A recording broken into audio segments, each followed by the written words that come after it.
And now we are on. So hello everybody, my name is George Lassecker. I'm from the Center of Open Innovation in Science and Maybe Arts, as we call it, from the Ludwig Boltzmann Society.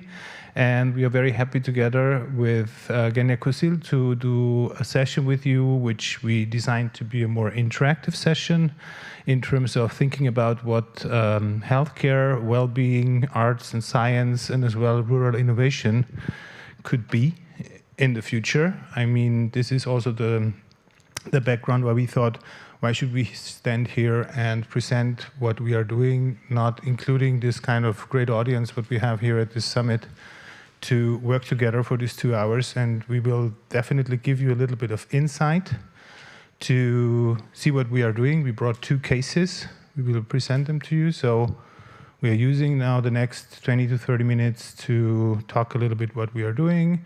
And then basically we are coming to a more interactive setup where we are trying to get closer to what you're doing, what your background is, and how we can, so to say, co-create some ideas maybe you can take home, or we can take home, or we all can take home in terms of related to the topic. So yeah, as it is said in the description, arts and culture and healthcare and well-being are 2 connected fields, historically, ethically, and perhaps even technologically, to create a future of urban, rural, ruban, as I call it, rural and urban know-how transfer. And for this reason, I'm super happy to have Miguel here, to have Andrea here. She will also present a case from Austria. Miguel will talk about Genya Kusil and a little bit of the development there. I think also Joe Lockwood will join us within the session and will hop on the chair and hop off, since he didn't manage to clone himself yet, what he's always claiming. So he's trying to come in and go out again. And yeah, maybe a short overview about what we are planning again. So we are introducing a little bit what's going on based on the 2 cases and based on a few facts. And then we are talking about arts and public health. And then we present the 2 case studies. We have Q&A about that. Then we go into the co-creation part, and in the end we are trying to figure out together to cluster the thing a little bit and then to have a takeaway, so that's something we can really take home or talk to our friends, family, colleagues, whatever, so that we have an outcome in this sense. Yeah, I mean, some practical information. As I said, we are trying to make an interactive format. We are quite aware that this is like an offline crowd here, and there is an online crowd hopefully as well. So we are trying over the Zoom channel to collect also the online voices, and we will have them here on the screen. So from time to time, Adam will just give me a sign. So we are trying to also kind of mirror in the information from the people online. Yeah, we have a Miro board as well, where we are kind of collecting information online, where also the people on Zoom can put information and post-its in the Miro board. We have an analog Miro board here, which is our interface where we can put stuff. And also you're invited to talk a little bit about your background, maybe your future vision in the thing, or yesterday we figured out maybe we can also talk a little bit about future work backgrounds or some kind of future ideas of activities, what we can plan. So let's see how far this will bring us. We have 2 hours and we will try to make it easy going. So it's already late. It's already the 3rd day of the summit. So I think it should be an easy and funny session. It could be informative, don't get me wrong, but it's nice to have it nice and easy. Okay, is there any question here in the room about the process, which is not that complicated, I would say. And I will hand over for Andrea Schmidt. She's a colleague of mine, and she will talk a little bit about arts and public health. So gives you some insights, very brief. And thanks, Andrea. Okay, thank you, Georg, and hello from my side. I'm very happy to be here. I have the honor to talk about this connection between art and health. And I always want to start with a question to you. Is anybody singing in a choir? Actually, or? Doesn't matter. Yeah, please tell us your experience. Well, that is a long time ago. Thank you. It's already a half a century ago, when I was a little bit younger, I was singing in the choir of our village, and I was also singing in the choir of our school. And the choir in our village, my village has 300 inhabitants, and the conductor was the teacher, but later on the school was closed because we were put into another school which was farther away, and then also the teacher who was living at that time in the school building, so all this suddenly came to an end, and that was a very good moment for all the people in the village to come together once or twice a week, young and old ones, women and men, and to sing and to celebrate, and also to know about our cultural heritage of the different songs. But all of this came to an end when the politicians decided to leave the school for only a few pupils, and we had to travel by bus half an hour to another school, and the teacher was also moving away, and all the social life was practically dead. Okay, thank you for that, sharing that. That's quite interesting because you speak about a few points which are very important for a healthy life. So the social context and exchange and everything which contributes to the well-being. And I by myself also have been singing in a choir, in a queer choir, and it was for me at first a lot of fun doing that. And I also recognized I'm doing a lot of stuff I wouldn't have done without singing in this choir. And and I have a look at studies, and they say that singing is the most effective way to preventing to your health, and followed up by performance arts and also visual arts. And I think that's an important thing what we all can do. So if you have the chance, please sing in a choir. So the second question is, I have 3 questions only. What do you think, what percentage of Europeans believe that cultural participation improves our emotional and physical well-being? You think? Yeah? I wish. You wish, but what do you think? I would say it's much less than 100%, maybe Yeah. under 20%. 20, you think? The others? It's 87 per... Oh. Yeah, it's more. It's quite more. Someone has an opinion. You said your opinion. No, I think actually it's more. I think when we say believe, that's the key word, right? It doesn't mean you exercise it, but you believe it, right? Absolutely. So that's I would say if that's the parameter, I think it's probably at least 50, probably between 50 and 70. Yeah. Yeah, she also has a, I guess. How much? 87. Because you heard it from... 87%. Yeah, that's quite the right answer. Thank you. Did you read the Eurobarometer from this year? I'm never interested in your opinion. 86. Nearly. Okay, so the Eurobarometer tells us 87% believe already that it's healthy for us to participate in cultural practices. I don't know how many people you know that do that, so that participate in community projects or something else. I think the older we get, the lower the rate is that we really participate. I have another question, the last one, I guess, I don't know. When did the World Health Organization define health as a state of complete physical, mental, and social well-being, and not only as the absence of disease? And I have 4 options for you. It's now a little bit easier. There's no phone choker on that.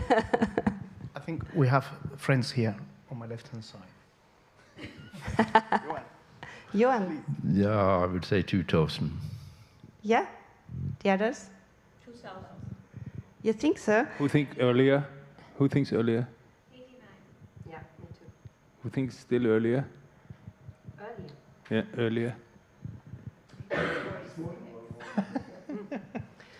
Yeah, it's surprising. It's 1946, and it's the time when the World Health Organization constitutes itself, and then it happened that it worked out that they understood health not only on an individual level, also on an so in the social, see it much more in the social context, so in the exchange with other people and so on. Today we see it mostly in the management of chronic or diseases, and the biggest influence we see is the factor of the individual resilience. So we could improve that, the ability of those individuals to realize their own potentials and to participate in social life. And that's exactly what you said, that we have the option to participate, to come together with people we wouldn't if we don't participate, and that's one of the important aspects. Let's have a short look on the topic of well-being.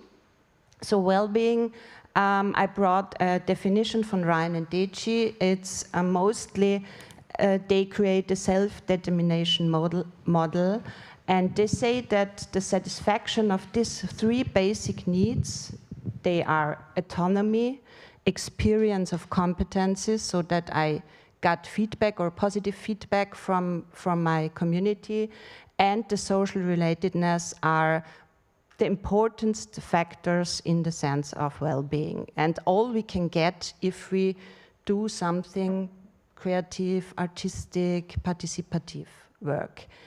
Of course, it's also a question of setting my own goals, being motivated and fulfill these goals. Yeah. If we have a closer look, and the slide is not quite completely, there is an arrow which is not shown on the slide, but anyways, I refers here to a study also from the World Health Organization from Frankfurt and Finn. It was a huge study from 2019 about the evidence and the role of arts in improving health and well-being. And I try, this is my own representation, I try to collect the findings. So on the left hand, we have the components we can influence, and they activate different fields on which these components could have an influence, and we have some results. So let's look at the components, and we already discussed a few of them. We work with our imagination. We work with our sensory, and we deal with maybe health issues. We activate our aesthetic perception. We evoke emotions. If you know, everybody knows that, sing a song and immediately our emotions there, or hear a song even, yeah. We have a cognitive stimulation, which is quite important also for our community, of the case I will tell you in a few minutes. And we have more social interaction. Also, it could be possible if this happens in a healthcare environment, we have exchange with the healthcare environment. So that activates different fields. Different fields could be the psychological field to improve your self-efficacy.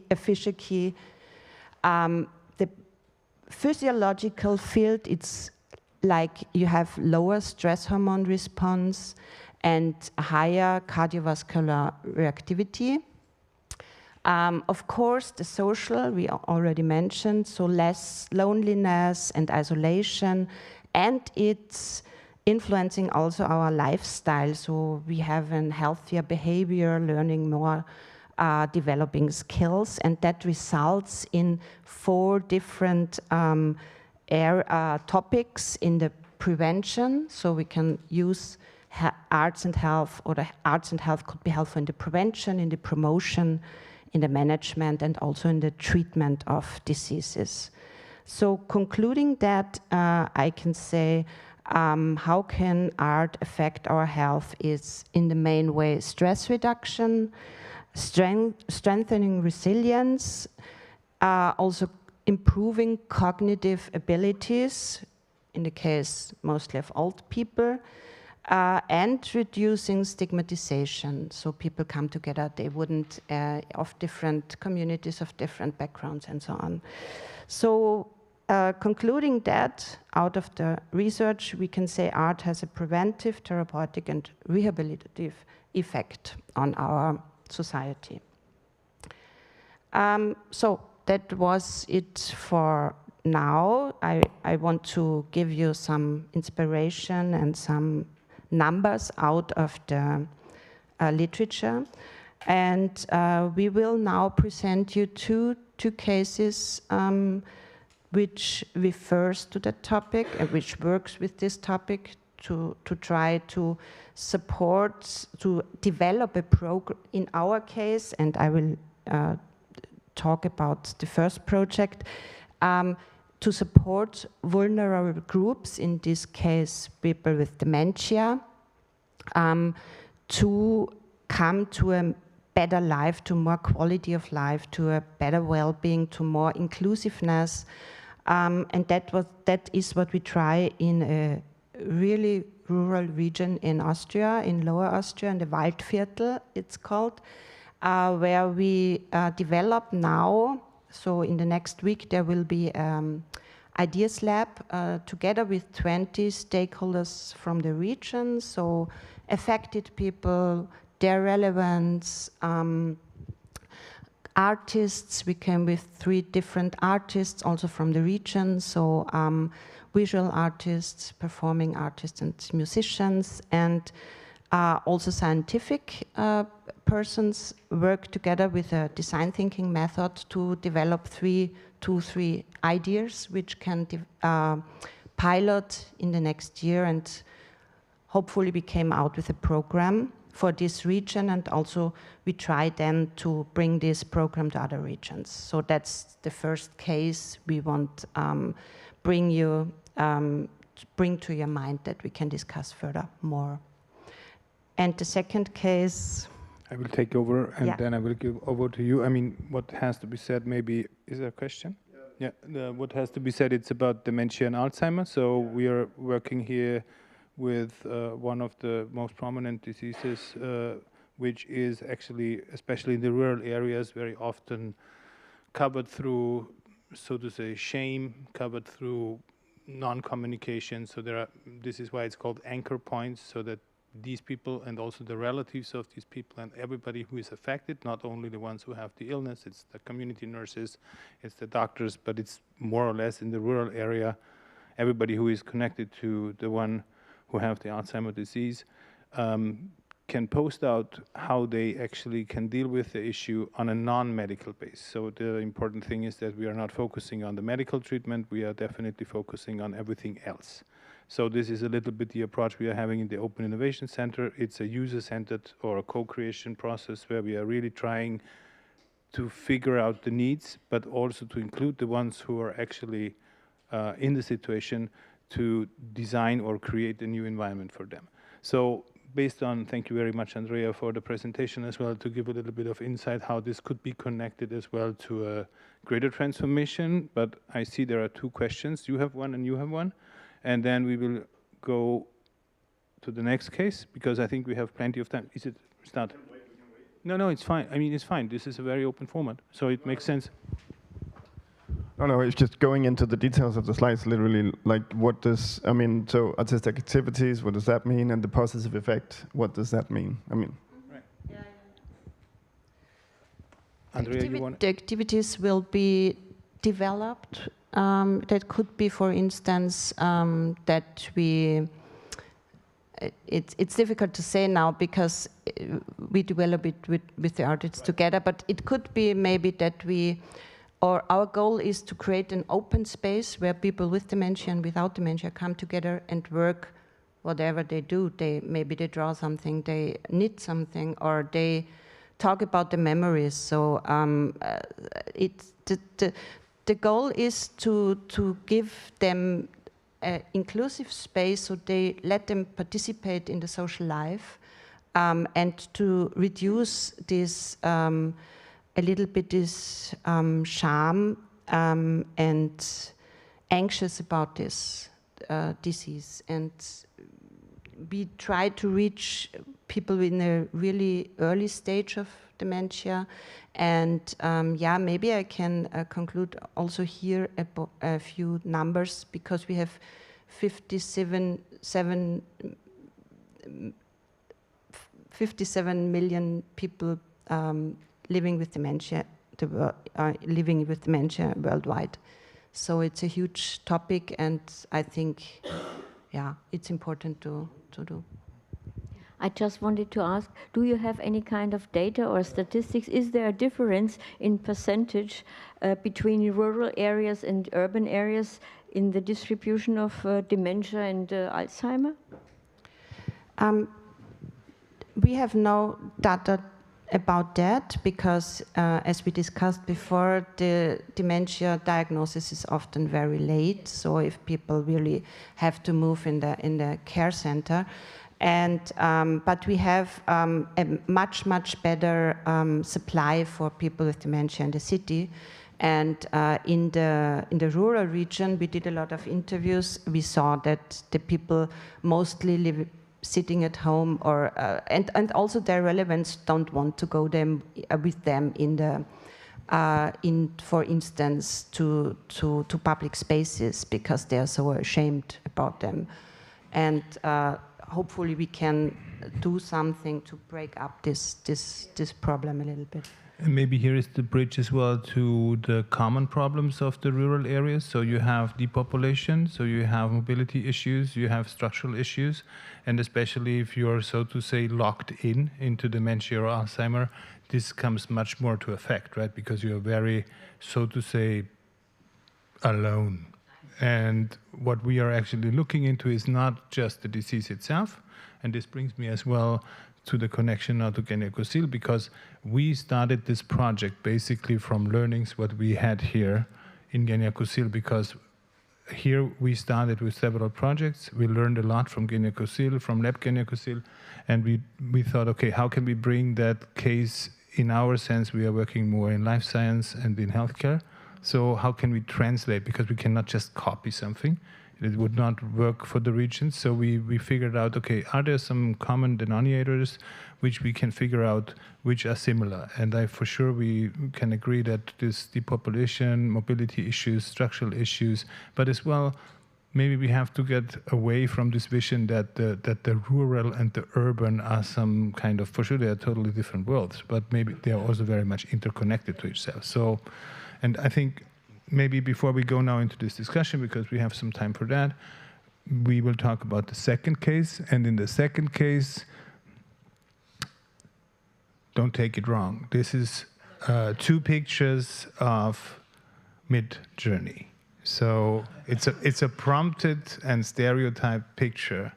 It's maybe not fitting to your imagination, but I guess everybody has some kind of, we have these super stereotyped things of countryside, right? There's a cow, a tractor is passing by, there is some woods, it's super nice there, the air is so good, and it's all these kind of things what we are prompted with. I tried to put into Mid-Journey, and I said make it like in a Japanese way, that it is not connecting to your, let's say, everyday culture, because is there some Japanese here in the room? No. I thought so. So, but now I will hand over to you, Miguel, and maybe you can explain a little bit how it came to the fact of Guinea-Bissau and the case, and also with Lab Guinea-Bissau, why we are thinking about the expanded pharmacy thing.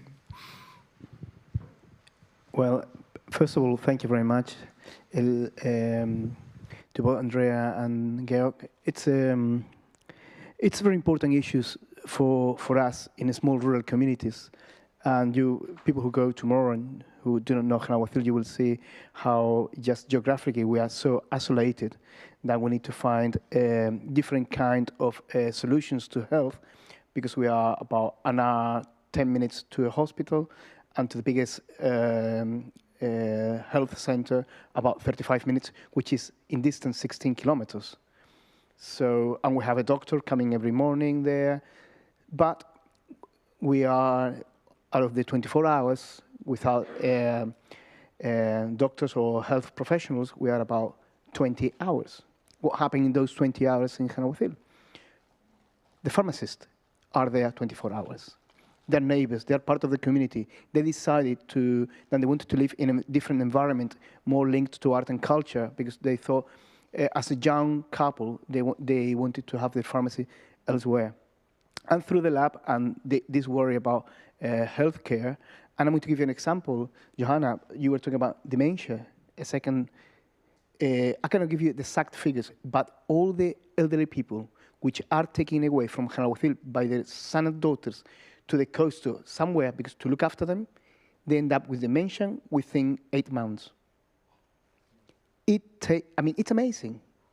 It is amazing when you take, it's like a bird, when you take them from the ecosystem, I think their brain needs to collapse, close it, it doesn't come to terms, and unblock it. One of my aunties was taken away, and many people now, they don't want to be removed from Hanahuathil, so we need to find these answers, and the answer is expanded pharmacy. We have people living there 24 hours. And they can attend and assist the local people. In fact, I'll give you some examples. We have only one ambulance for 15 villages on the area. When someone got ill in Hanahuathil, many times the people from the pharmacy, Paco took the people to the hospital. And this maybe also brought us to the idea, so how can we use the infrastructure of the pharmacy to enrich it in a way to say, okay, with new methods like telemedicine, with methods with coming from entrepreneurship, and so both increasing the quality of life in the village through having the experts there and giving them as well, so to say, the trust that they are not doctors, but they are experts. They are better trained than most of us in at least giving some kind of information out, telling people maybe where to go. On the other hand, we thought maybe the first thing we can kind of establish is something like a telephone booth, where they can directly ring a telemedical operator, a doctor, which is available, so that we bring the infrastructure through technology, as mentioned in the beginning.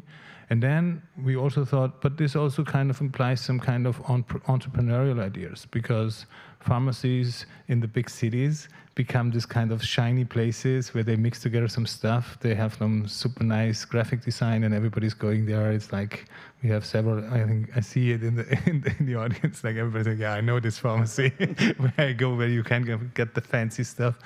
And so there are several things aligned. The only thing where we, at the moment, we're a little bit stuck in is what is really the artistic, creative aspect in here? So is it, again, the beautifying, the designing, the making the things more shiny? Or is there maybe also some kind of, and now this is the connection to the case, could there also be some kind of social cultural interaction? Could there be some kind of program? Could there be some kind of empowerment in terms of letting people know if they have exchange about their world, if they are not detached from their common environment, that would also be something which you cannot get by prescription. You get more like, or we are talking about social prescribing and stuff like that, but in this sense, so to raise the awareness that this is maybe also something what Teresa Ribera today said, which is a very cohesive moment where things are very interconnected. You cannot say, okay, this is business, this is health, this is sustainability, so somehow everything is so much connected. Yeah. And I think this is the point, right? I mean, with these two ideas, with these two cases, as we call it, we want to go now with you in this kind of open process. I mean, we can start if there are still some questions first in terms of the cases, if you want to know something more. But if not, yeah, we can go on. But first of all, a round of questions would be nice if there are some. Yeah? You want to start? You get a mic because we have the online people. I just wanted to ask. You said that that you try to reach people in the early stages of dementia, and why is that? That's why, because we want to somehow do something preventive. So to bring them really it's much harder to bring them in the late stage to the society or to the community, because they mostly don't cannot leave the house or something like that.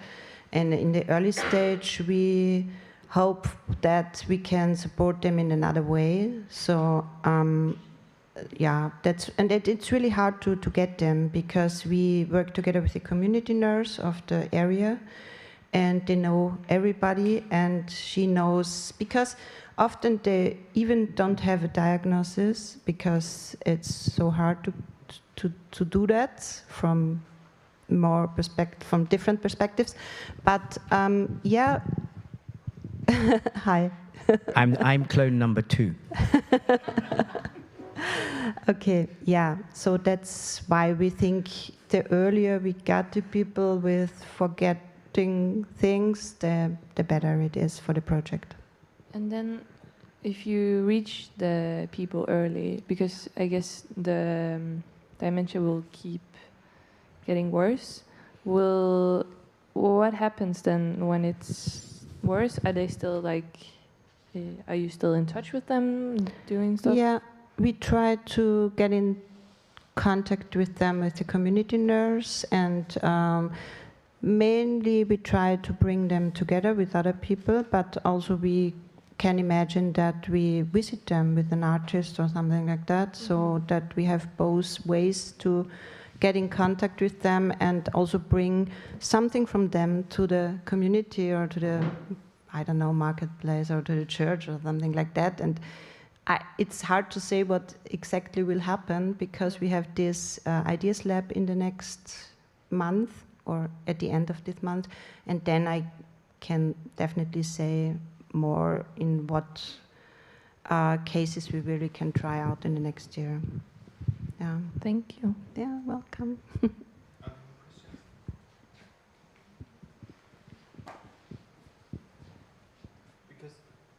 If there are not more questions, since Joe is here, I'm pretty sure that you will jump into between interfaces. So I have to jump between 2 interfaces. So we yes. are taking now the time to give you a little bit of voice, because we have been talking about the expanded pharmacy, we have been talking about Ankerpunkt, the Alzheimer project, and we also introduced you in the sessions because you're the one who knitted together as well with Lab Ganya-Kusil the idea of how this can be like produced in a lab, and everybody has this stereotyped idea of a lab, right? So people are sitting there and doing some kind of analyzing data.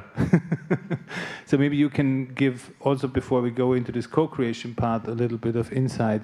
So how was our working process? Because I explained already that we are not able to make replicas of this rural project. So it has to be a kind of common understanding of what are the situations, but then on the other hand, we have to focus very precisely on the needs, on the situation, and this is why we are trying to include always the target groups, the stakeholders, and as well the ones who are part of the game, that we are kind of not developing something. And it's kind of weird in Austria when you come from Vienna to the countryside and then say, we are from Vienna, we are doing a project with you guys. So it's like, you know, there's a lot of trust building involved, and I think this is the same with many other topics. So maybe give us a little bit of insight of, from your perspective of being at the NTNU now, but also being at the Lab Ganya-Kusil, and how we develop this together so that everybody can co-create with us in terms of maybe some new ideas for the expanded pharmacy.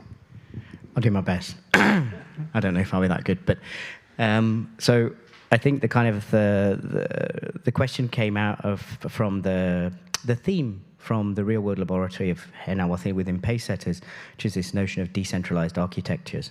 So how do you have independent but interrelated resources? So in terms of infrastructure, but particularly infrastructure understood as social infrastructure, because then you can start to ask questions of what's the role of creativity and culture in thinking through the notion of community, of territory, of the needs of people. So that the idea of the expanded pharmacy was like, what resources exist within rural communities already, and how can they have a wider role than what they already do? So the pharmacy in a rural community is it's like a pub. It's a point of contact. It's where people go to chat. It's where people in the shops and know what's happening with people living in the village. It's how you can gather information, see if someone's okay or if something's happening to them. So it's rural intelligence. And So, and also, really pragmatically, they have the ability to actually have more services than they currently provide, which is just selling drugs for fixed pharmaceutical companies. They have the ability to actually create products themselves and certify them. So it was like, oh. So what if you started to think about a broader role of the pharmacy as a kind of a cultural and community hub that's thinking about all the things you need in terms of well-being in a community. So from having a cup of coffee to being part of a creative project, to also thinking about how it can relate to local production in actually the generation of what could be alternative beyond the kind of farmer dominance of actually products that are made using local resources. They're encouraging forms of local production. So this is kind of where it came from. So a little bit like fermentation. Yes, sort of slow and careful processes of mixing things and seeing how kind of infrastructure, as we understand it as a centralized infrastructure, can start to transform itself through basically civic participation and creative collaborations. Thank you. Was that helpful? Yes, very much. And I think there is also another question there. Well, yeah, I know you want to get started on there, but I was interested in how much you've looked at the history of pharmacies, because as you were speaking, I was thinking about my great-grandparents opened up a pharmacy in Newark, New Jersey, back in the 1890s, and pharmacies then were soda fountains, right? And so you would go and you'd sit, and carbon drinks were seen as healthy drinks at the time. But the soda fountains were a huge cultural phenomenon, right, of sitting at the counter. So I've romanticized that idea of getting milkshakes and Coca-Cola, cocaine, and at the soda fountain. So have you looked at that history? No, we didn't. So at the moment, we did not. Not yet, because it would be part of doing the experiment. Yeah. What you're explaining, and this is what happens if you're talking about expanded pharmacy, is when you are entering pharmacies, you look in a different way how these people interacted, what's there. And I think that there is this point that pharmacies, at least in Austria, are dealing very much with this nostalgic idea that you enter a space where you always have the feeling like everything is made by hand and all is kind of knitted together only for you. The prices are also that high that you think, it has to be done like that. But then if you go a little bit more into what the pharmacy is nowadays, so it's the place where you get the prescriptions and you get all these other stuff, which is like, so it's a very good idea to look a little bit more in what, and Joe was already, when you said the soda fountain, it's like, oh, good idea, maybe we should note that down. So this is exactly what now brings us to the point, right? So I think this is why we want to work with you together, because we are also, we are not pharmacy experts on the one hand. We are also not into dementia research on the medical treatment side, which is like a very high-end field of understanding what's going on. And there is actually quite a lot of things going on in this field because a lot of money is pumped in. But I think it's also important to kind of show some respect to the topic from the other side of the story of high science, right? So, yes. No, I wanted to add also to the pharmacy in rural areas. It's one of the main services to be provided. And on our area, which I said earlier on, we are 15 villages. I think in 6 of them, there is not a pharmacy. So we need to find economical solutions, because we don't talk only about health, but it's also economical health for them, for those people who are romanticized of going to a rural area and devote themselves to the health of the citizens. So we need to find another economical solutions for them, because they really make it nearly impossible for them to exist tax-wise. These people are heavily taxed. They think they're in the middle of a main street in Madrid. They are just have very little customers, and they try to give added value to what they do in their day life. In fact, the previous pharmacist we had there, Victor, he nearly went bankrupt there. So we were actually that close to lose the pharmacy, like we did nearly with the school in 2011, until this new young couple arrived with a big input and they wanted to change things. So it's not just a pharmacy. it's the health of the community, like the school, like a shop, like the bank, etc., etc. So we need to make sure that people are entitled by law to have access to health and care in rural areas. But I think, and you want to say, yeah, please go first. Yeah, the story of pharmacies. I mean, if we look in different countries and if we compare pharmacies in cities, we see that there's a death. Pharmacies are dying because people are buying their medicine via internet. And so they are suffering really from, they don't have the opportunity to live because they can't earn money anymore. But if you compare as well pharmacies in the northern countries, in the southern countries, they're also the variety is very huge, because in the southern countries you have the pharmacist, which is nearly a doctor and can give medicine exactly, but in Germany we don't have this. If we really need something, you need to go to a doctor, then you get a recipe, and then you go to the pharmacy, and then they will prepare everything for you. So, but as well, in the rural areas, I totally agree with you, we really need the pharmacies as people are getting older, they can't move, they are not able to buy medicines via internet, and they can't wait 2 days, the medicine is arriving. So yeah, just to bring this in mind, that there are a lot of things we need to think about. I think you made a very interesting point as well in terms of supply chain, right? So for the ones who are living very close to the internet, it's easy to get everything delivered, but this was one of our low-hanging fruits ideas, right? We said, but they have an infrastructure, right? So they already have an infrastructure for delivery. It has to be chilled. It has to be. There are certain circumstances for all these kind of things they are kind of delivering. So why not using that line of delivery already for knowledge transfer, for example, or knowledge exchange? So like having these connections between the pharmacies, building a community, and then we started to make our drawings and stuff like that. So, but there was one more question here. Yeah, no question, but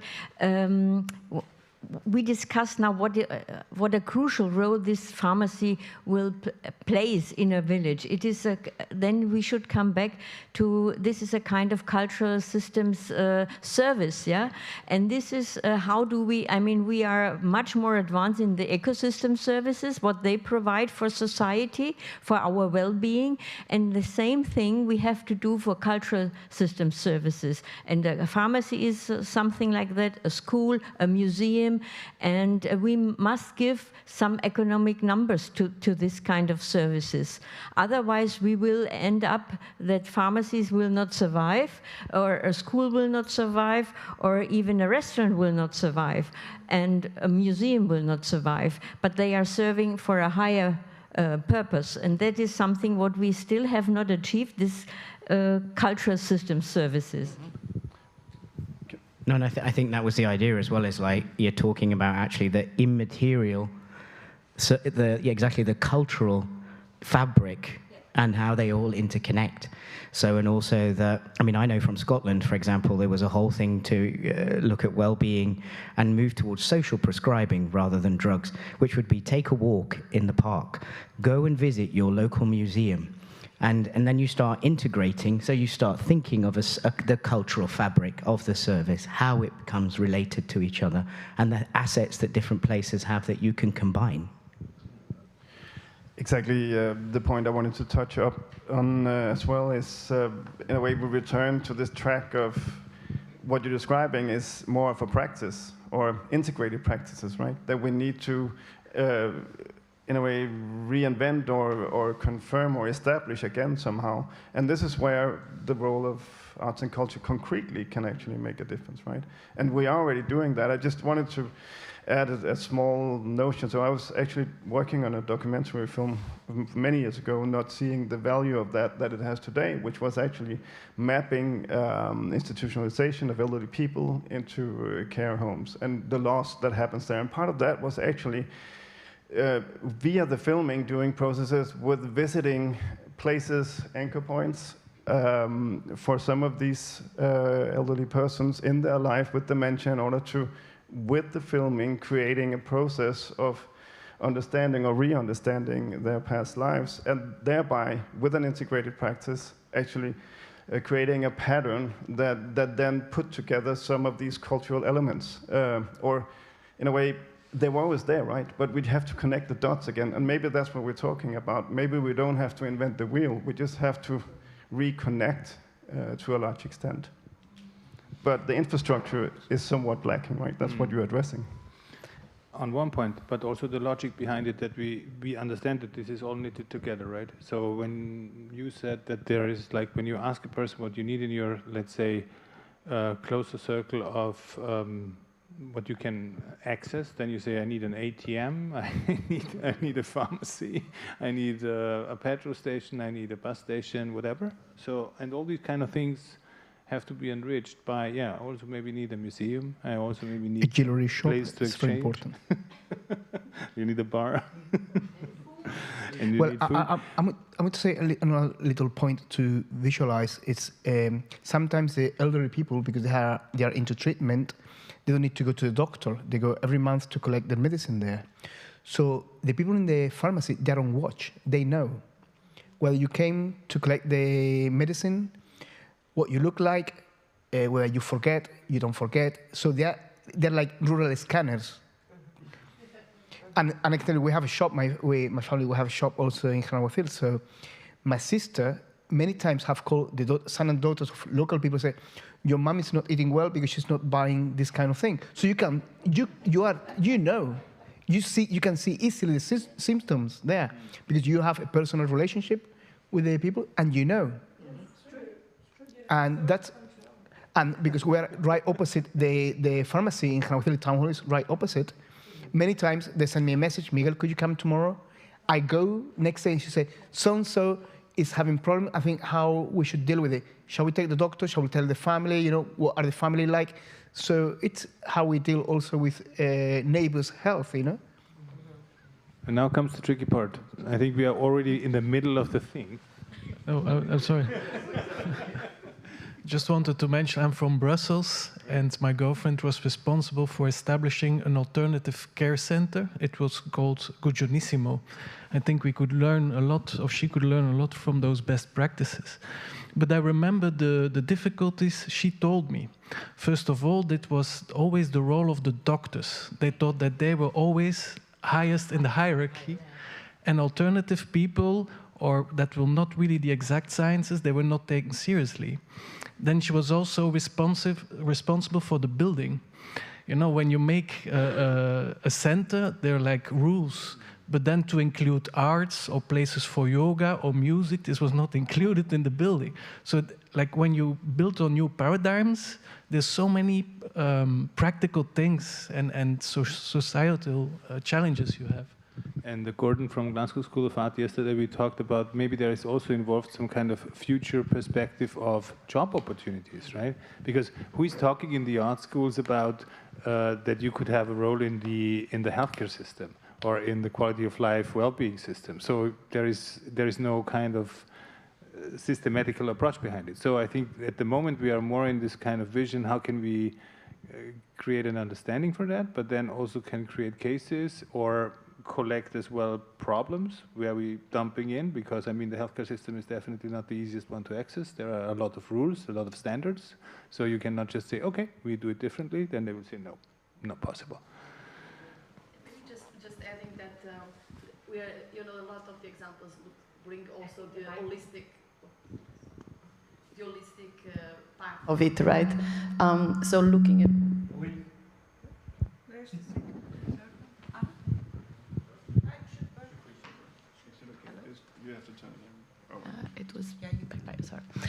so looking from a holistic perspective, and I think maybe just every rural area probably is different, but there is this ecosystem of how the school or the local pharmacy looking at the patient journey there, and then really seeing how the creative practice can be integrated, and it might be different.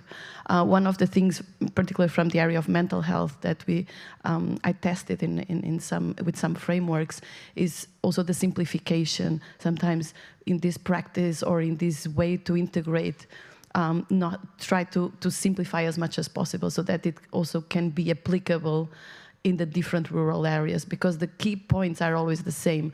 Is like you have the caregivers, you have the farmers. I mean, there's quite a few stakeholders, but those stakeholders are usually very common across the rural areas. So the key is really just bringing that trust and then understanding how the patient journey is in that particular area and bringing those creative practices as that. But I think all the rural areas in the end is not, we see that there is even a benefit from being small because the pharmacist knows everyone. So there is also benefits that you see not happening in the big cities where the pharmacist, there's a lot of people coming in. So trying to leverage on those benefits, I think it's great for the creative practice. Yes.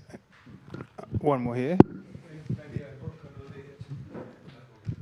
I could only add, because I thought the same about the benefits. So it's, for example, because they're the families, you know, and if you're stage 1, 2, 3 dementia, then you can stay at home. Yeah, it's not possible in a city. Yeah, so I think it's a kind of a deal between the cities and the rural area. So maybe it's a good idea not to think that you need everything, a pharmacy, a priest, a dentist, and a doctor. Maybe at least you need one good, maybe for example a telemedicine system, and somebody in a pharmacy. This could work very well, for example.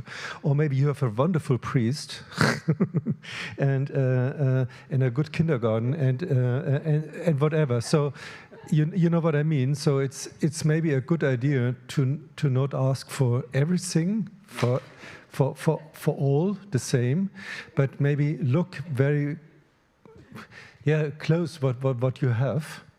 And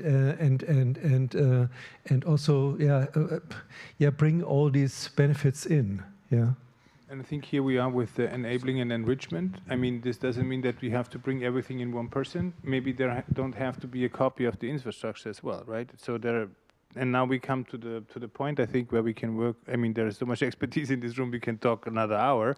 We will do nothing on the ideation and co-creation process, but I think now it would be a good thing. When the focus should be on where really is the artistic creative aspect, and this is where we stopped in a way, or we are at the moment that we are saying, okay, so, and it seems that this topic is for everybody relevant in this room, so it's nice to see that. And now we can maybe start to go into these questions and to start a little bit to reflect on how we can use, we actually had now 1 hour, so we have 1 hour more. Or is it already, we have 1 hour more, right? So 1 hour to collect a little bit on that and then follow up on this discussion, because we already posted quite a lot of things which are all interconnected. So Andrea, please. Okay, it's my part. Good. Okay, so we bring some inspiring questions to you, and hopefully we can share hear our thoughts together. We have a lot of post-its here, and we will give you time to reflect on these questions. So the first is, what is your own connection to the topic, so that we can refer a little bit to the crowd in the room. Do you have any links to works or experiences reflecting to because I heard already the film, I will definitely see it if it's finished. So, so that you would share with us what future role, and that's a question George added in the last days, could you have in this context, or could professions have in this context? Because it was discussed a lot during the Pacesetters meeting. And do you have any examples that you would like share with us? So, yeah. And we will give you a certain amount of time, for instance, 50 minutes, to write down your thoughts on the, Thank you, sorry. We had 2 topics. To which one? You can decide. We have the You two can cases. decide. So, where is your experience? So we have to the demands topic or to the or the pharmacy. So you can decide, and I think since we warmed up quite well in the group, but because we thought we will do this as well as a kind of an icebreaker that we get to know each other better. I mean, for sure you can relate to your own context of work, where you see yourself. But since we already have, you can also talk to your neighbors, sitting neighbors, so that we give something like 10 to 15 minutes now to collect some stuff, and then we just give it to all of us, and then we can follow on the discussion. And since there is already kind of quite a lot of stuff on the table, which is not written yet, but we discussed already quite a lot of things, I would say, maybe we give a stronger focus really on the role of artistic creative aspects and processes. So that would be very helpful in terms of, since we are, I mean, not on the same page, but we already kind of identified a plateau where we are actually now sitting. And yeah, is that fine? Is there any question for the process? Like, I think it can be really also interactive. It doesn't have to be like now everybody has to go on his own page, but if you want so, and then we start to present it. Yeah, you use post-its. You can already immediately write on the table. You can use post-its. There are pens around, so everything is possible. Time is running, no pressure.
it's late afternoon. Okay. Okay. We are back on stream, we are back on YouTube, we are back on online stream. So what we have been done now for 10 minutes is that we put on the table, just explain it for if there is anybody out there, that we put on the table our different individual or collective ideas to think about the questions we have on the slides. I don't repeat them now, would consume too much time. So and now we are discussing, everybody who wants, not everybody has to, but we are discussing some points and then we can reflect it, we can add new post-its to it, we connect dots or whatever we want, right? And you want to start, please go so. Okay, thank you. So in my example, it's about kids and elder people because they have so much in common and they could bring to each other a lot of good experience to speak.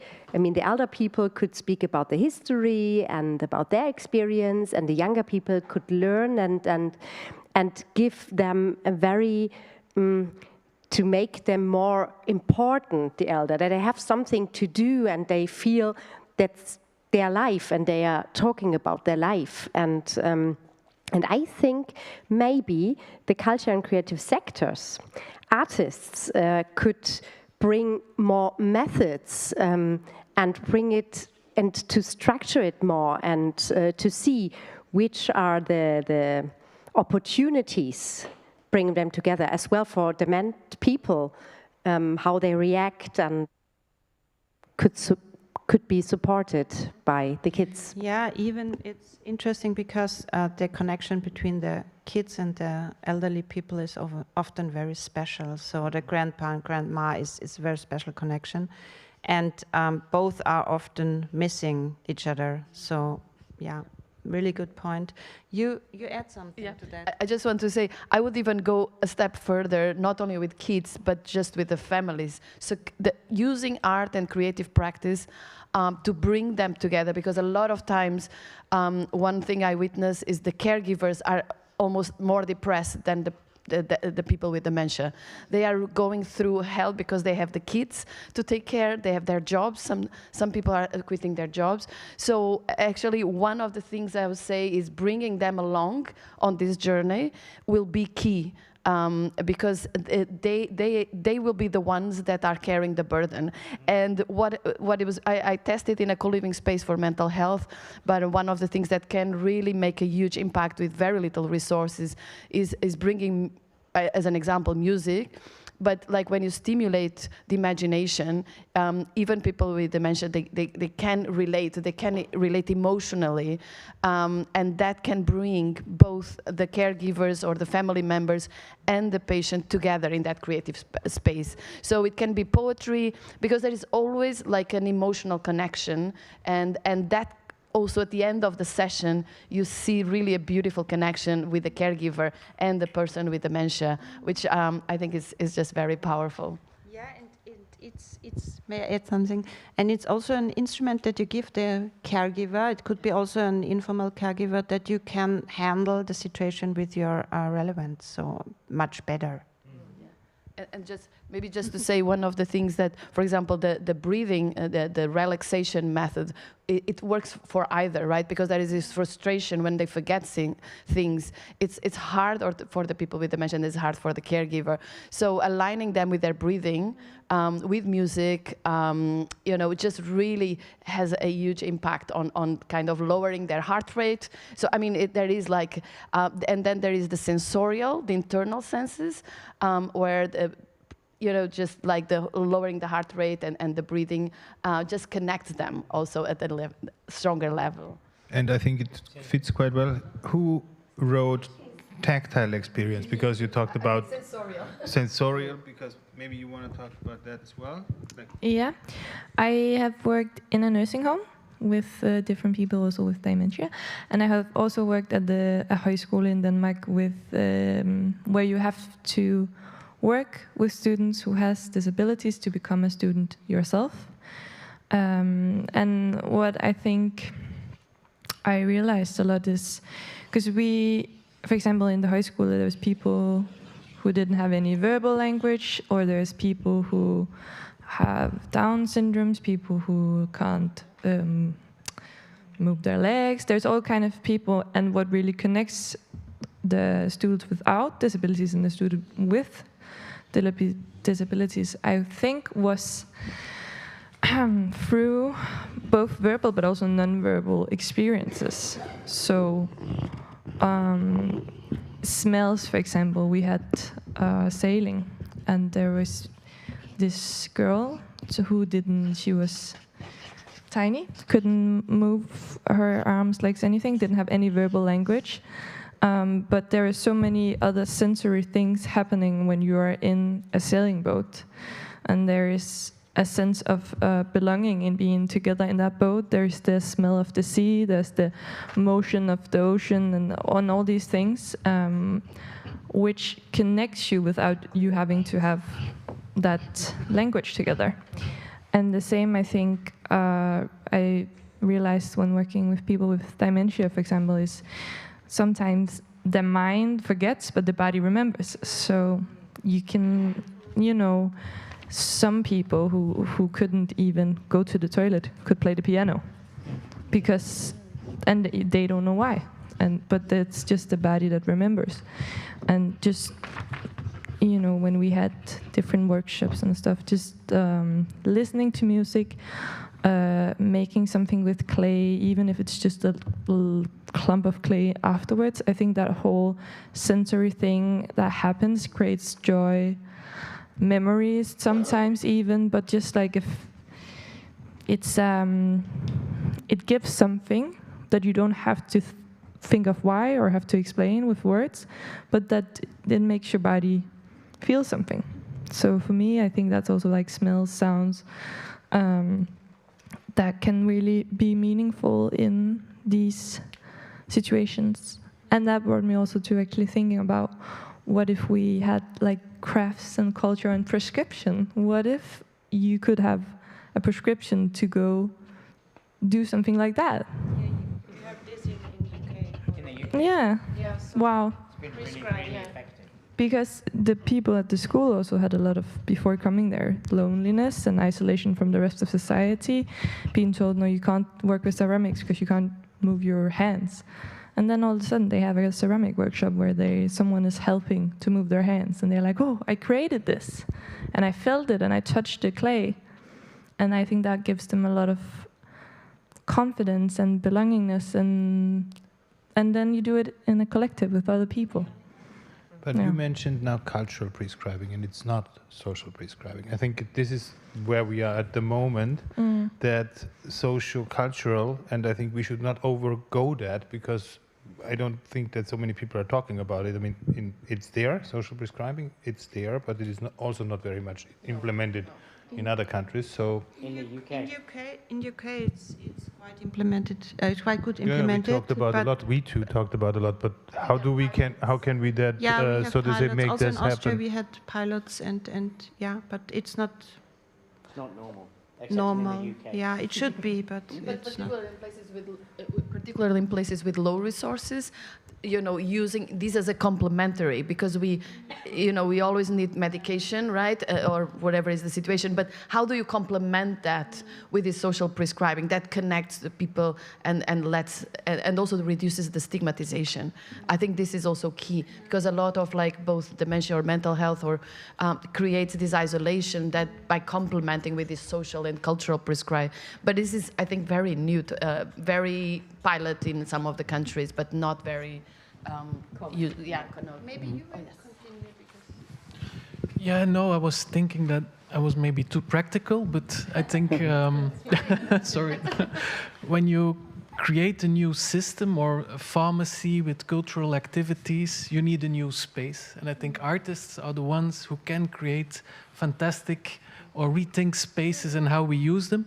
And I got the Michelangelo Pistoletto. He's an Italian artist. And he created for the Paoli Calmettes Institute, which is a hospital in France, in the southern France, I think, a place for multi-confessional devotion and prayer. And that was so fantastic. It had Buddhist influences, agnostics, monotheist religions were present. And then also people had to read there, had to relax. He used special materials. And I like this idea when you develop the pharmacy for the future. I would also add, it's always very important, and not normally it happens in villages. It's intergenerational spaces, not just for elderly people or kids. So it's all together. Because I think, segmenting society is totally unhealthy. So I think that I would say, those spaces have to be... That is happening every day, more and more, this segregation. And that is why we have all these problems. Everyone is living in its own bubble because we do not have enough public spaces where we can meet again. Yeah? And this is what I said here with this social cultural hub against the loneliness, and also to meet people with other ideas from completely different backgrounds. And this is, I think it is also missing in bigger cities. It's not only in the rural areas. Yeah. That is something everywhere. And I think it's easier to reach in a village than in a bigger city. And this is very much connected to what some people call social design. I don't like the term very much because there is somehow the designer person who designs the social, but I called it the new logic or logic of cohesion, so that we are not, and this is also with like challenged people, right? So we are trying not to bring them together. So we are trying, the school kids are there, the elderly people are there. So we had the old, the elderly, the young, the family we have been talking about. So this is all like more to bring that together again in terms of this is not detached. Yeah, and there are also now these repair cafes, yeah? Okay, that is mostly for people who can really repair, but I think, but the concept where different kind of people can meet, I mean, we can call it a repair cafe for, I don't know, for healthy society or whatever.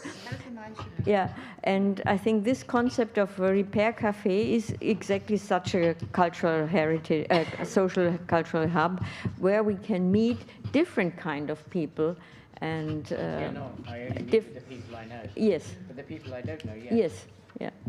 And the barrier to enter this repair cafe or this space must be very, very, very low. Yeah, and often these are a museum, for example, is a very elitist. It has a high barrier. It has a very high barrier. It's only a certain type of people who enter museums. It's not for the services we are thinking. No. I think I would say we need to create those spaces for sharing. Yeah. Doesn't matter whether you just go there and repair something, or to share how you cook, or one of your sharing your knowledge, or even knitting, exchanging. Clothes. Everything. Yeah. I was going to say I like the word pair, that it's also repairing people. Yeah. I mean, connecting pairs of people. Yes, You're supposed to have a friend in every generation. Did you know that? In every decade, you're supposed to have a friend. So if you don't have a friend who's 2 right now, you're supposed to go find one. Should I?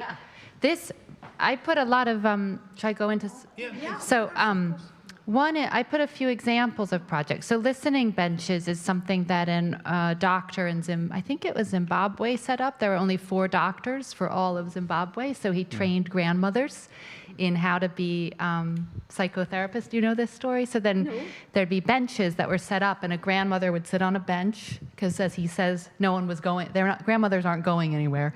And then people would come, they had a prescription to sit with the grandmother, and they would do talk therapy. And it was a way of scaling.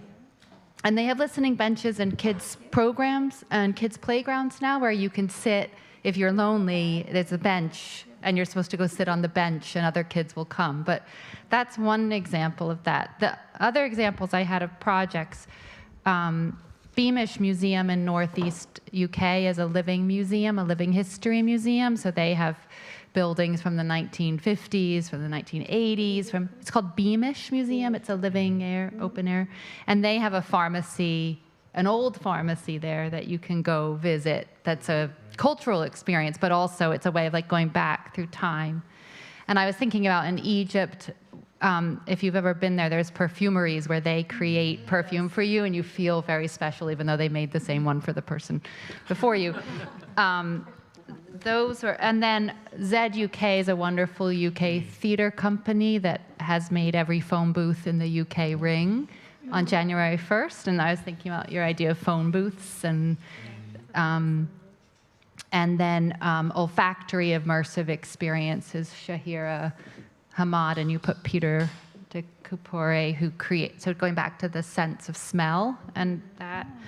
And there's another project from UK hospitals where they had women and men draw pictures of their favorite, women and men with dementia, draw pictures of their favorite outfits from when they were young. And there are these fabulous dress, an artist did all the sketches. And so we were talking about you could get those, you could have those outfits created on a mannequin, so then people could go visit their dress as a tactile memory of their. And then the other thing, and Dream Machine is a cool project in the UK about social prescribing as well, if you need another benchmark. And Edda from this podcast, Heavyweight, in the season 6, episode 1, Edda's an artist who made bottles of pharmaceutical bottles and put beautiful Buddhist quotes on them. So that's just a. Yeah, so anyway, those are just some examples, but the other thing I just wanted to mention was about training and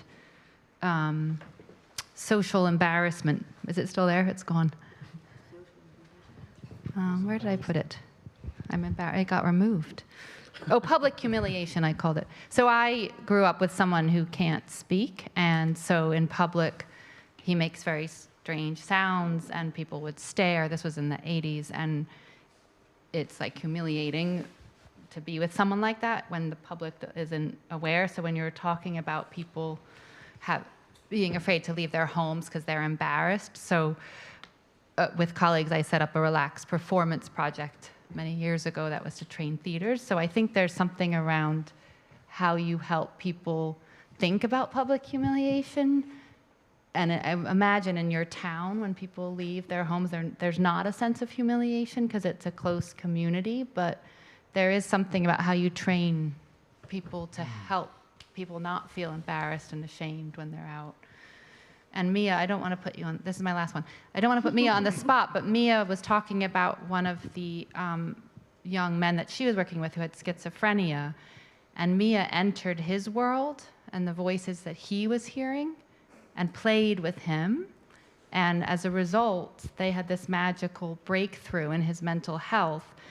But if you'd been trained in how to work with someone with schizophrenia, they would probably tell you, don't enter their world, right? They would say, no, that's, there's something wrong with that person. But Mia wasn't trained not to or to, but you entered his world and played. And so I think training and humiliation and all that. I'll stop talking, but that was cool. Yeah.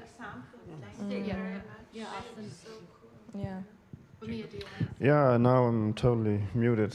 Speaking of which, no, that was an impressive list of examples. Very good. So just adding very little to this, my thought was just zooming out a little bit and maybe just looking at what that does in a way. And the main question for me is how does the artistic creative practices sort of overlap with the integrated practices that we're talking about? I think much of what you said are good examples of that in a way, smaller or bigger. Yeah. But there was something that struck me when you entered with the pairing or the pairs. And somehow I think, so the project that I mentioned before that I was part of, unknowingly actually was a very sort of insightful manager of one of these elderly care homes who then commissioned me to do a documentary. That was basically the backdrop, with the ambition of understanding and also creating learning material for others, and that the film is now in distribution for exactly those kind of institutions, learning from what that means to be institutionalized in every way.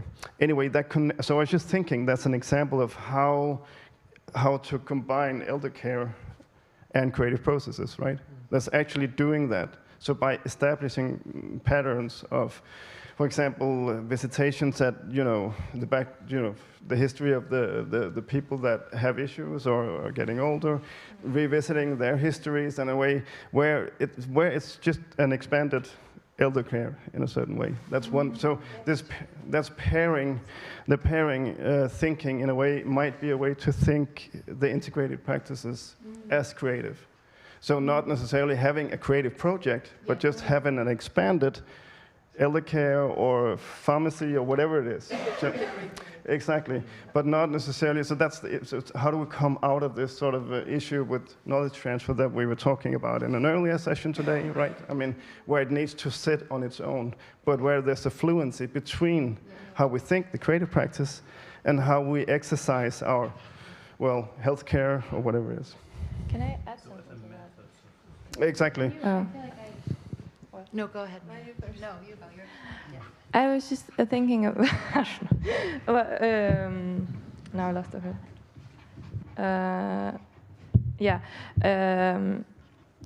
In relations to kind of a lot of the things that's been said, exactly the knowledge sharing, but also I think sometimes not the knowledge sharing. Because for example, at the nursery home, we had people with dementia. And there's this one woman, and when we had dinner, she'd be like, oh my God, look what we made. And they're all having such a good time here, and they're eating and having fun, didn't we? And I was like, yeah, you did great. And she was like, who did the grocery shopping? I was like, you did. And that was her world. And that made sense to her. But then more professionals would be like, oh no, you're at the nursing home right now, and you're eating dinner that the kitchen staff made for you, right? And then the joy kind of goes away, because then she doesn't have anything. And I think it's the same with the guy you spoke about that I worked for, when he was really, really sick, and he was hospitalized many times because of his schizophrenia, because he had death threats from these 3 guys that he would see. And so while we was at high school, they came back, and he would get this like shock, and you could see he was scared in just the situations when we were in class and stuff. So I asked if I could speak with them. And so I did, and first I was like, you have to leave Lasse alone. And he was like, they're flipping you off right now. They're angry at you. And I was like, okay, different approach. And I was like, maybe you guys want to go to also explore or see something. Maybe you want to go to a high school. And he was like, yeah, they kind of want to go to this high school with sports. And I'm like, okay, should we check the bus schedule? And maybe we can have breakfast tomorrow together, and then you can go afterwards. And then we were checking the bus schedule, and we had breakfast, and they left, and that was the first time in 10 years that they haven't been there. So that was the first time that he was free of the constant threats of, being beat up or killed, which is really intense, because in his world that's so real. But when he was at the psychologist, she was like, this is not real. Which can be tricky, I think, sometimes, because they left, then they came back, and then we were like, oh, but we're going to France on a study trip. Can you go check it out for us? And then they left again. So it's like sometimes interacting with the world instead of having that medical or research-based processes. My book says that this is how your diagnosis is and how I should treat it. Sometimes I think we need to have people who just are people with other people interacting. Yeah. I want to respond quite directly to that, because we recently did an interview with a psychiatric nurse in a rural area called Tynset outside of Trondheim. And we were talking to her exactly about these practices of like creative practices and psychiatric nursing. And it's really interesting that you bring this up, because she recognizes how nurses need to be trained in creative processes, but she recognizes also that sometimes when artists come in to do this kind of stuff, they might open something and don't know how to close it. And so there's a danger in these psychiatric processes of, just letting go, and you don't know what you've done. And what she was trying to get at is a more collaborative approach, that it's not one or the other, and they have to kind of work together, and also integrating creative processes into nursing education. And I think that was her larger point that she was trying to make. So just to speak to what you were saying, actually. Yeah, and I just want to emphasize that because it's really a very, very fine-tuning area. I just give you an example. One of my frameworks on the creative practice was just going with music from very, very low-key to a more stimulating kind of epic. And right away, the art therapist, was like, if you go at that level of the music, which for me was kind of actually the epitome, because that's actually when you are becoming a painter yourself, right? So that was the whole point, is that this actually can trigger people with psychosis. So for me, it's always about sensing and responding and working collaborative, because every patient or every people that are more vulnerable, they will need to have the both sides, the psychiatric, but also the creative. And I think having both would be the ideal world, because obviously the medical world doesn't have it everything, but it's also brought the awareness that they need to work hand by hand. Because again, when you open a door, the same autist people, for example, the tactile part, it's a no-go for them. So for many of the other patients, that can work very well. So understanding these in and outs, it's super valuable, but particularly the artistic and creative also. Yeah, and I think that's also where the community part comes in, because that's where the less we're isolated, the more, because Les is still going to have a psychiatrist, and he's still going to go to doctors and have that professional help. But talking to young people his own age and interacting, that brings something else. So I think mixing everyone in a community can bring a lot of good things to each other. And of course, it's in collaboration, of course, with people who know what they're doing. The mixing is now the key word, I would say, because now we have something like 15 minutes left, and we are here now, the DJs on the table. And I see, it's really well going, right? We have a lot of stuff here already. How could we mix that now, or cluster, or bring streams together, using the last 15 minutes for this kind of takeaway what we talked about? So that, there is so many stuff, so we will somehow, we had not the chance, but we will transport this now in the Miro board. I actually prepared already an email and name list if you want to put and want to hear about the process of the projects further. Then you just write your name and your email here. This will be one action. And the other action would be now, since we are kind of photographing all kind of these things, what we developed, and now how can we use the last 15 minutes to create some takeaway? It's always like, but what can we, so to say, bring in our own communities, in our own thinking, in our own projects? What would be maybe suggestions for the Ankerpunkte project? What would be suggestions for the pharmacy, which we just can carry on, maybe staying in touch? I think 15 minutes is a good timing for that, to talk about that. Yeah, please. I think your point is really important about everyone's points are all very valid, as well as yours, which is that we're not talking about isolated pinpricks. It's like the whole acupuncture, right? It's a holistic. And so my feeling is that in the next 14 minutes and 12 seconds, that this almost has to sit as the framework for fitting all of. I can't read your handwriting, but just. But this is my good handwriting. Yes, sorry. It's just basically the reflection of what is the links between an integrated practices approach, whatever it is we're talking about, a project, and the artistic creative practices. Or so the method. To me, why is this Pacesetters and not something else? And how maybe, I think when you explained that, there came out the idea of the repair.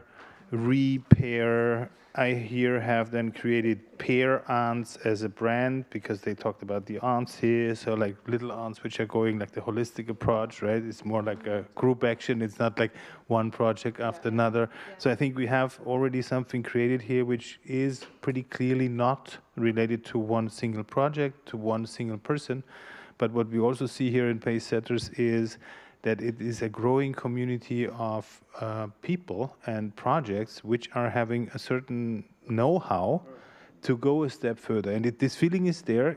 Somehow it feels like we don't know exactly where it goes, but especially when we see like in the mirror now, the last 1.5 hours talking about healthcare and arts and how this is relating to the topics we have, it seems that there is a lot of things behind, and there is a lot of deep know-how, personal know-how, but as well professional know-how connected already to all these kind of things. So I think maybe that could be as well a track, right? Connected to what Jacob brought, that we kind of, I don't know, that we kind of try to figure out, do we see any kind of plateaus, connected bubbles?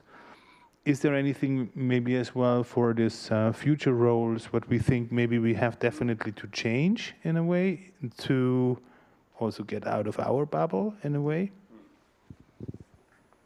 It was a question, sorry, question mark. It's a big question.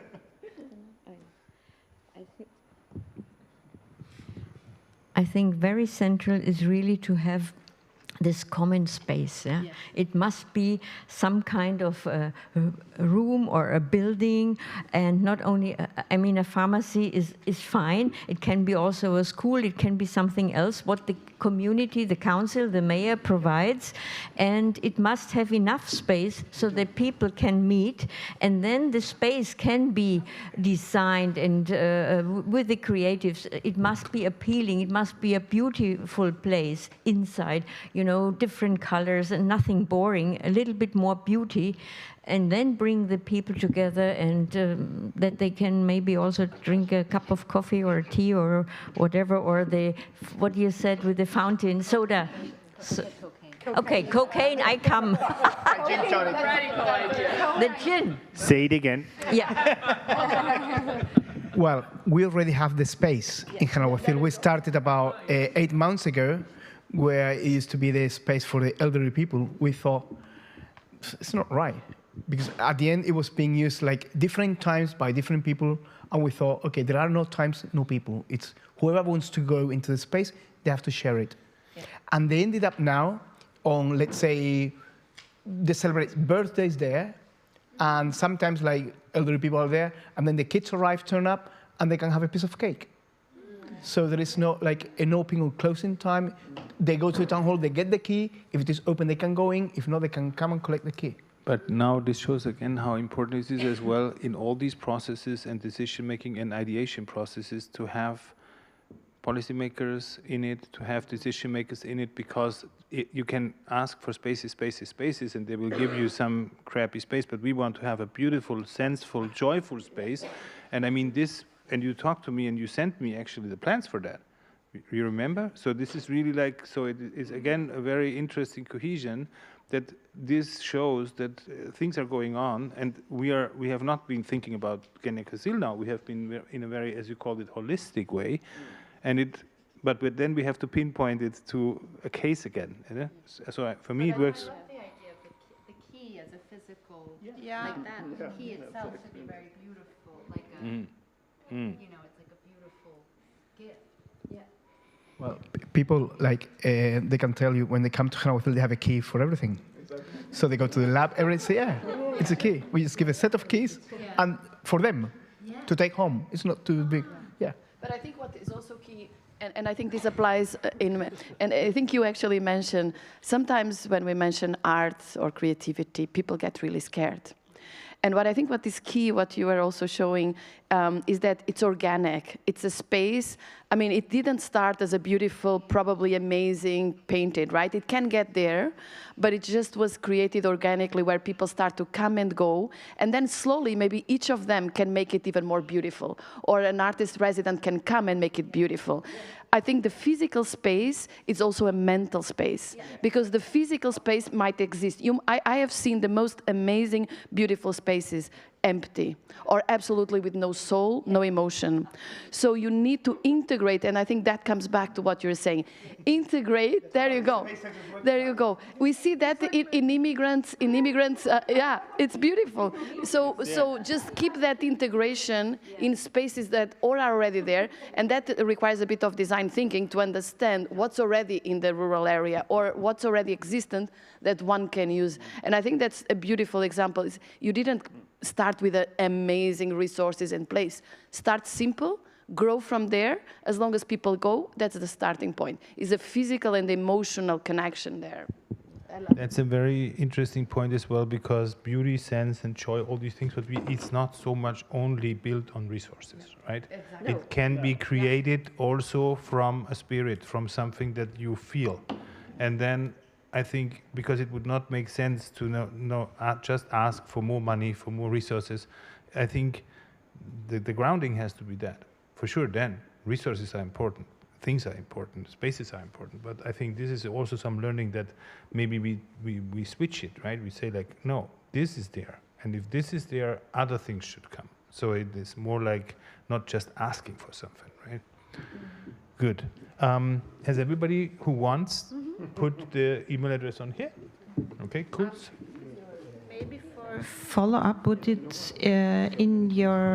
good for you if we create a group and I will transfer this on a Miro board and we can reflect on that again? Yeah? As long as I get a key. You got a key by email. Or I can tell Yes, I got one. You don't even have. I have one, but I always forget it. No, Joe gave it to me. Joe gave it to me. But you have the spelling one. You have to use this key as an image in the email then. Yeah. Okay. Then we know. Exactly, right. Have a key making workshop. Okay, then I key because the key to imagination. Right. So, if we use our last minutes, which is now still we have 10 minutes to wrap up, is there maybe something, I mean, okay, I think a lot of things happened here, and I'm very happy that it happened like it happened, because it was like, became really quite of a dynamic. And so is there something that somebody on the table says, like, there is something we have not spoken about? It's like a lot of stuff. So maybe then that would be the time. Pacesetters is the transition against climate change that has not yet appeared, and yeah, I think we have to see it more holistically, and all these practices should be done in a sustainable and climate-friendly way, of course, yeah. And we should not forget this when we think about the building or the space, and also how we invite people to meet there.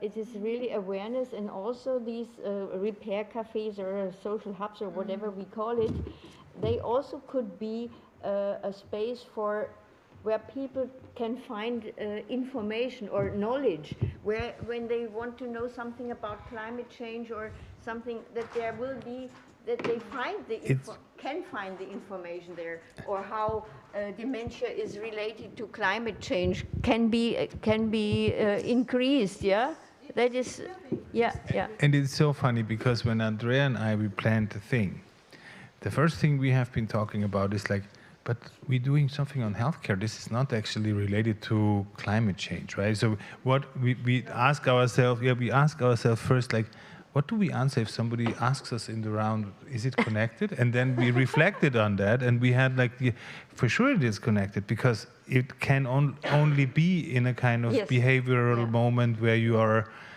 at good health or in good care, because if you're not, if you're suffering, you are not very resourceful to take care about your surrounding, as you called it today. You are not very aware of that everything is, so to say, connected to each other, and you don't care very much about the nature or stuff like that. So I think this is very much connected in a very, very metaphorical way, but also what you brought in here is as well, use this kind of platform as well as a kind of information space, and also to create awareness that, let's say, healthcare, well-being, and so to say, social transformation, nature transformation is involved. And I think especially in the rural areas, people do not really well know about climate change and all these topics. I mean, they hear some things on the TV, but and then they are really distracted by other storytellings. And I think such a hub can also be a space where they can find trusted information, trusted knowledge. I think in rural areas, it's also difficult sometimes to talk about climate change. For example, Pepe from Gazalema with the goat farm, he said, I don't believe in climate change because the climate has always been changing. And I think he's one of those people who live very climate friendly and really in connection with the nature. So sometimes I think it's also, it's a matter of not making it too, how do you say, academic. And because maybe we don't have to say climate change, maybe we have to say, okay, taking care of nature, taking care of our surroundings. Maybe we have to sometimes, and I also, from where I'm from, it's the same. The people who work with the land, they're like sometimes also against the whole climate change, but they're not against nature, they're with the nature. So I think we need to think about that when making these hubs. Well, I can say something about Pepe, and I think, I think he's right. Let me say why he's right. Probably say we cannot stop climate change because it has been changing for so long, and it's not what Pepe says. It's like we don't understand how the universe works, how we work, but probably what he really meant is what can create climate change. I think, yeah. And also, it's probably the climate doesn't change what people think. And there are many factors which people are not talking about. Mm-hmm. Because when they try, give an example, okay, you remove the cows because they put so much CO2, yeah, then the forest burns and you put the CO2. So probably that's the way. Yeah. So we need to combine that. And also, okay, we can go back to last century. It was a huge drought, huge. There were no cars at that time. So probably, we need to be totally wide open, and we cannot think just the universe, the Earth, what is actually happening in space, how the frequency changes, how does it affect us, the activity of the sun. Sometimes we don't take into account the activity of the sun, but what we can control is pollution and the use of the resources. And I think sometimes we need to concentrate sometimes, what can I do? Yeah. Mm-hmm. Because I think otherwise blaming the other because you produce too much CO2 or this or that doesn't help. No. Because that, by not having animals on the forest, by not having certain things, we're using many resources, or saying, we had a topic about energy. The only green energy is what you produce locally. Taking energy, producing, let's say, in China and bringing it here, it's not green, although the beginning is green. Yeah. So we need to, But I think to have those conversations is important, because for Pepe, climate change is a concept in the cities. And that's why, there was in the conversation we had with him. And I think that's why when we have these conversations, I think we need to take it, still have the same conversations, but maybe take it down in a level where everyone feels equal and, talk the same language in a way. And in a way, it's also relating what you said. It has not something to do with academic is high or low information. It is more about understanding, commons, right? Yeah. Because if somebody says, I'm not into climate change because he or she's stereotyped because has a very specific vision on that. Also, you cannot come to a person and say, you're too dumb to understand string theory, right? So, but this is actually what is happening. This is why we are detaching big parts of society to science in general. So I think we should more think about science for society, right? So, and not so much this is like the evidence-based science and this is the people who don't get it. So, and I think and this... That language, as you just said, it's so important, is you said take it down a level, is really is insulting. I don't mean you're insulting. No. But when you say that, it's saying someone, we know more than you, whereas it's a holistic. That's not what I mean. I'm not putting you on, I know that's what you mean. But it's the same saying with the eye level, yeah? We have to talk to people on the eye level. It's basically not fair, right? Because in the eye level means that, I am lowering myself to talk to you on the eye level. So I think this is actually, we really have to be very careful here, especially we see this is applicable for a lot of topics, because as you mentioned, we switched now from the topic of healthcare and arts really into kind of sustainability, and I'm very happy that you did that for the last 10 minutes. for me, I want to reflect with you again, like say thank you. It is really amazing what happened here in this room, because in the beginning I had the feeling we are sitting here. Now we are standing on a table, have a really lively discussion. It's a very emotional discussion because it's like real time and real life issues. And I think this is, I want to thank you very much to be part of that experience.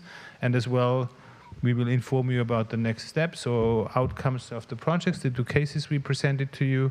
And yeah, we do something very unconventional here. We are stopping in time.